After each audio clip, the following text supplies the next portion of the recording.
Today on the Dallas Cowboys update, let's break down the 40-40 tie with the Green Bay Packers. And then we're going to also preview the New York Jets for this coming Sunday. And I'm going to also talk about my personal experience covering the games for the first time ever, the first two games of the Cowboys at the press box at Jerry's World itself. Yeah. So we're going to get right into all that right here on the Dallas Cowboys update, brought to you by dopecontent.com. Let's get it. It's very simple.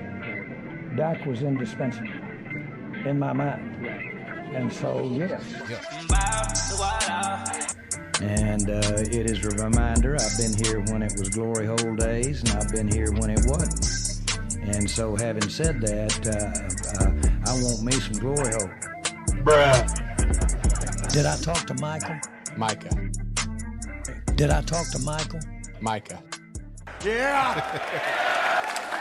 Yes, sir. Yes, sir. Welcome back to another episode of the Dallas Cowboys Update, brought to you by dopecontent.com. Yeah.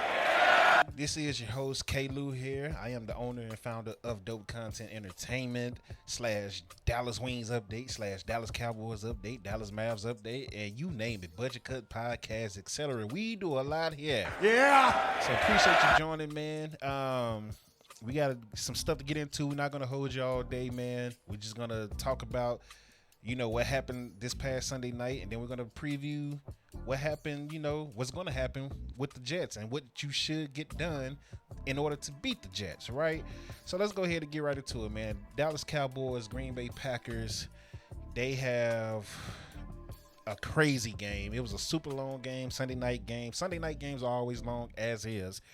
But to turn around and play a fifth full quarter and end in a tie is just crazy. So it was a long night, man. I personally didn't get home to pretty much 2 a.m. So after doing all the media and stuff like that, man, it was a long night. So, but once again, 40-40 tie, man. The Cowboys had 436 total yards. The Packers had 489 total yards. Packers did have a turnover as well.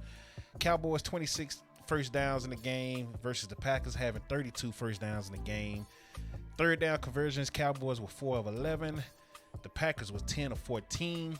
Both teams went 1 of 1 for fourth down conversions. Red zone, Packers were 5 of 6. Cowboys were 4 of 5. Time of possession was pretty much even neck and neck. Cowboys 34 minutes and 27 seconds versus the Packers 35 minutes and 25 seconds. 35 minutes and 33 seconds. One of the problems with the Cowboys that they need to cut down on is the penalties, right? 11 penalties for 95 yards. You can't keep doing that. You can't keep shooting yourself in the foot, including one penalty that took away a Trey Diggs interception. So you just can't do that, especially when your defense is giving up 400 to 500 yards every single week. You got the worst defense in the league right now. Once again, this ended in a draw, so Cowboys are now 1-2-1. Packers are now 2-1-1.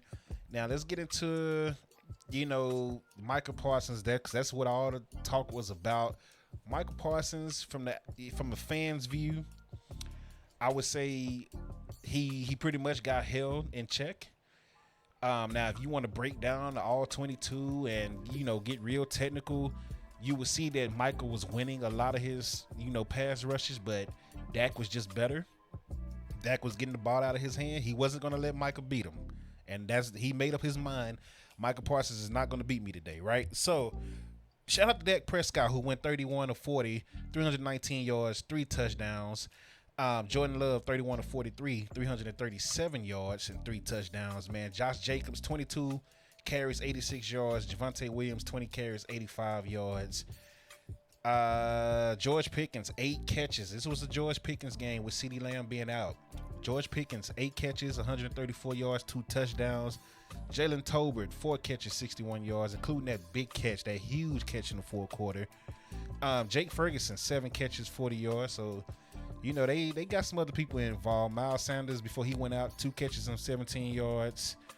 Javonte Williams, 3 catches, 15 yards. Romeo Doubs had 3 touchdowns on 6 catches and 58 yards. Matthew Golden, the rookie from Texas, 5 catches, 58 yards. Tucker Kraft, 5 catches and 56 yards. So both teams were moving the ball up and down the field. I mean, it just, I don't know, man. The defense, the Cowboys defense. You see the title here. It says Cowboys offense needs help from defense, and it's really nothing else to be said about it. You have the number one offense, and then you have the last rated defense. This reminds me of 2020 all over again, and we know how 2020 ended. Now, fingers crossed, no jinxing Dak, because we know how that ended for Dak as well. But this is exactly how it was. They had the best offense in 2020 and the worst defense in 2020. So they got to figure it out on defense pretty fast. A lot of people are going back and forth on, is it the coach? Is it Eberflus, or is it the players? And I've been hearing great arguments on both sides. Me personally, I think it's a little of both.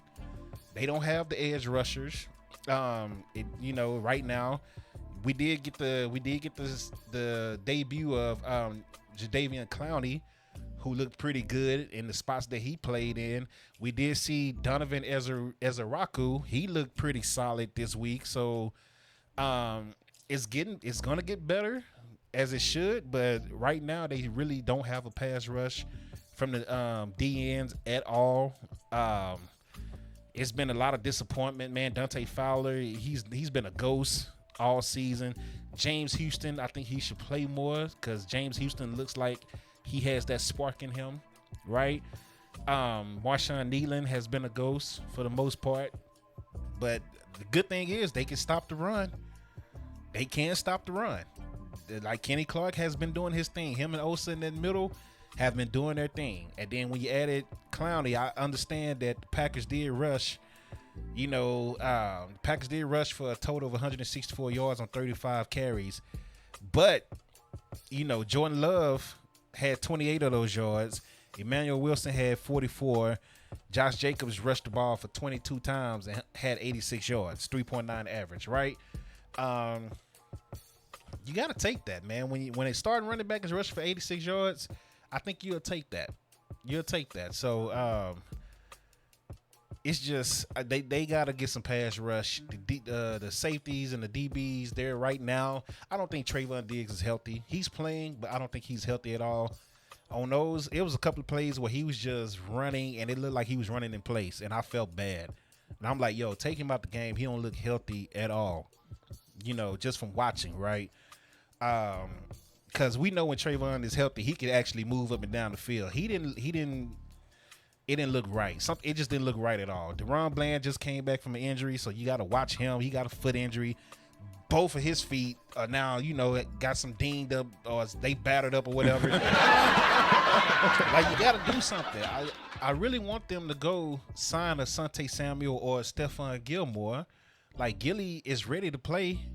He basically telling y'all on Twitter he wants to play and he'll play for the Cowboys, but they won't call him, right? Asante Samuel Jr., I understand he's injured right now, but that's somebody that you would put some money in, especially if he's cheap. Put some money in him right now, and when he gets healthy and when Siobhan Revel gets healthy, you might be working with something here. So I would go get Asante Samuel right now. Now, as far as pass rush, I don't know what to tell you, man. I don't know what to tell you, because it's really nobody you could trade for at the moment. But you have all these draft picks. You have all these. You have all this cap space now. Make a move. Don't sit on it. Make a move. Dak is playing some of the best football in the league. Probably the MVP right now, right? And it's up to him to score 40 points a game. Otherwise, you don't have a chance. Bruh. So that has to stop, man. Give Dak some help on the other side. You got the wide receivers. When CD come back, CD and George is going to cook. I expect to see another big game from George going up against the Jets, man, this weekend. But, give them some help on defense, man, or figure it out. I don't know if it's the coaching or the players. Like I said, I can hear both sides of the argument, and I agree with a lot of takes on either side. But you got to figure it out. You got to figure it out soon. You got 2 games against the Jets and, I believe, the Panthers, right? 2 very easy, not easy, but winnable games that you should win. The problem is both these teams can air it out on you at the same time because the defense has been trash. So, and you have no pass rush. And when you got 2 scrambling quarterbacks, that's going to be a problem. We've already shown that we struggle with scrambling quarterbacks, right? And I guess we'll go ahead and get into that, man. Oh, before that, I was talking about Michael Parsons. I lost track. From the outside, as a fan perspective, Michael Parsons really didn't do much, right? But if you look at the All 22, you look at the people that break down the film and all that, you would see that Michael was pretty dominant on his pass rush. Like, he was getting held a lot that wasn't getting called, which we know all about here in Dallas because, that's what we've been saying for 4 years now. That he's being held in another uniform, everybody is starting to see it all of a sudden. He's been getting held like that every year. Since his rookie year, he's been getting held like that. We've been trying to tell y'all. Y'all didn't want to believe us. Y'all kept saying, stop crying to the refs. Well, now you see, right? He was getting chipped a lot to kind of slow him down, and a lot of times it really didn't matter. Like, he had his way with the tackles on a lot of these plays that you never noticed because he didn't get to the quarterback because Dak was getting rid of the ball. So from the fans' perspective, Michael didn't do nothing. From the scout perspective, Michael was typical Michael. Like, he was balling, he was getting pressure, and he was making Dak get rid of the ball a little bit earlier than what he should. Now, Michael did make probably the biggest play of the game when he ran Dak down in overtime, which they gave him a sack. I thought Dak got some yards on that, but apparently not. They gave him a sack for that. That saved the game right there, in my opinion. Because I think Dak would have scored if Michael wasn't there to chase him down. It looked like it was a lot of open field for Dak. I'm just saying. So even though they quote-unquote shut him down, he still made the biggest play of the game. And that's what you get from Michael. Like, you get a guy that gets chipped a lot, double team, and the sack numbers don't always show his impact on the game. So people say, oh, he don't get sacks in the biggest games and he don't do this in the playoffs. He don't do that. A lot of these players don't get sacks. Look up Myles Garrett sacks in the playoffs. Look up Bosa sacks in the playoffs. Look up TJ Watt sacks in the playoffs. And then look up Micah sacks in the playoffs. They're not far apart. They're not far apart. So I'm just saying. So it's other ways that they affect the game. They rush the quarterback. They make him go through his reads way quicker than what they want to do, and that affects the game. That leads to turnovers and etc. So you just got to think about all that when you talk about Michael Parsons and the great, the other great linemen out here in the league. So it's 40-40 tie. I thought Dallas was going to get blown out. They showed that they could play with anybody. They just need defensive help. So moving forward, let's get into these good old Jets, man. They play the Jets this Sunday in New York, man. Let's break it down for you. I don't want to keep you here long. These are my Cowboys keys to victory. Very simple, straightforward. A lot of common sense with this. I'm not going to sit here and act like I watched the all 22 on the Jets because I don't. So I'm not going to sit here and act like that and be over here and stun and all that crap like I've seen some people do. Now, the thing is, I have watched 3 or 4 of their games. So I haven't watched no all 22 on them, but I have watched 3 of their games. And from what I've seen, this is what you need to do. You need to gain momentum early in New York, take away the crowd. Don't play with your food. Don't give the Jets any confidence. Punch them in the mouth early. Because if you let them stick around with you, it's going to get bad for you, in my opinion. Right? They're going to make the plays at the end of the game. That's just me. Keep Justin Fields in the pocket. I mean, that's pretty common sense. Justin Fields is a scrambling quarterback that can run. He busted off a 41-yard touchdown on a 4th down play, I believe, against Miami this past week. I mean, this guy has 178 yards rushing. He has 3 touchdowns rushing. He leads the team in touchdowns right now. It's rushing touchdowns. Justin Fields, 7.4 average running the ball. Justin Fields. So you got to keep him in the pocket and make him a pocket passer. Keep him in the pocket. Balanced offense is what you need. You need to. I don't want to see Dak throwing the ball 40, 50 times. Because when Dak is throwing the ball 40, 50 times, that means you gave up 35 to 40 points. I want you to be able to run the ball, control the clock, and then when Dak needs to throw the ball to Pickens or whoever, then Dak can throw the ball. But like I said, if you want to come out early, punch him in the mouth, hit him with a couple of deep pass plays or whatever, you can do that. But don't get away from the run in this game, right? Limit the penalties, right?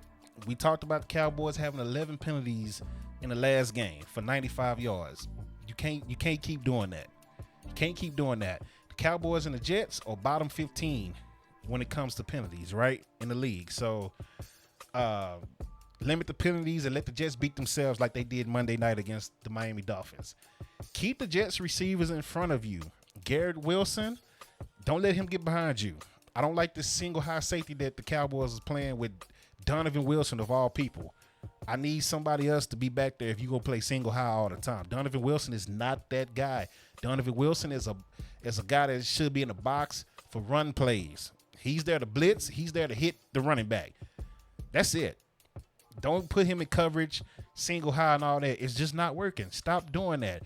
But when you got a Garrett Wilson, you know what I'm saying, somebody that can blow your top off, he's averaging 11.5 yards a catch, 311 yards right now, 27 catches, 3 touchdowns. Garrett Wilson, you don't want to let that guy behind you, man. I'm just saying. You don't want to let him behind you. And he's really like the main guy that can get behind you. Everybody else, I think you can keep in front of you. Alan Lazard, you can keep Lazard in front of you. You can keep Mason Taylor, the tight end, in front of you. It's really Garrett Wilson that you need to watch out for. Don't let Garrett Wilson get behind you. If you could do that, I think you will be all right. No turnovers. That's every game, right? No turnovers. 9 times out of 10, the team that wins the turnover battle wins the game. Simple as that. So those are my keys to victories for the Jets. Let me know what you think in the comment section, what they should do as far as this game coming up, what they should do as far as the defense. What would you like to see? What type of moves would you like to see the Cowboys make if they do make any moves? Like, are they going to just sit on this money, the cap space that they got from Micah? Or what you going to do? Like, you trying to win now or not? Like, you can't keep wasting Dak Prescott's prime, in my opinion. If Dak is playing like this, CD is going to come back. You got George Pickens. You got 2 legit stars at wide receivers. You got to take advantage of that. You got to take advantage of it. You got a good running game finally. Like, you got to take advantage of that, man. So we'll see what they do, man. I appreciate y'all for joining. I'm not trying to keep y'all long once again. Like I said, man, just let me know what you think in the comment section. Hit the like button. Subscribe if you haven't subscribed. Thank you for giving the platform a chance. Yeah. Dopecontent.com. Everything dope content, social media. Stay up to date. Oh, I wanted to talk to you about before I get up out of here, my personal experience as far as covering the game. So this year, I've been applying for the Cowboys for like the last 2-3 years. Decline every time. But this year, I got a call from a legend in the game. She's been on ESPN, CBS, and etc. Josina Anderson, and she's doing her own platform now, right? Yeah. Called the Exhibit News Network. So she's killing it, and she comes to town every now and then, and she, looks for somebody to help her out with camera work and interviews and mics and stuff like that. So I get the call. Shout out to Walt, man, from BFB. Make sure you follow them as well. Yeah. Because Walt put the bug in her ear a while back. So, and I thought she was going to forget about me because I couldn't do what she needed me to do a while back. But she, kept me in mind for the Cowboy stuff. So shout out to her. Yeah. It's wild, man. The media is wild. Going through the stadium just to get to the press box, it's like going through TSA in the airport. Like they got to scan your face. They got to scan your badge. Your badge go through this little X-ray thing. And then you got to go on a certain elevator. Sometimes it takes 30 minutes. Sometimes it takes 20 minutes. It's slow. Let's just put it to you like that. But once you actually get into the press box, let me skip that. You have to scan your face again before you get into the press box. Even though you scanned it downstairs on the way to the press box, you got to scan it again, right?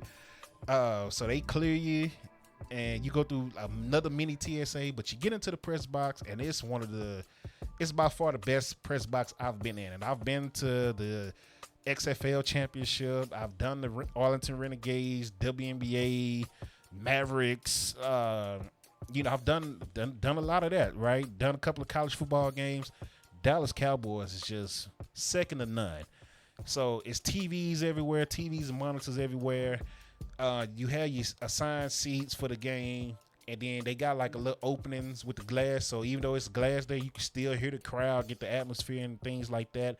And then you have your own personal play-by-play guy just for you in the press box that's telling you, hey, such and such got injured, such and such is out, such and such is this, such and such got this play, yada, yada. So we're hearing something completely different from what everybody is hearing in the stadium and on TV. So that's crazy.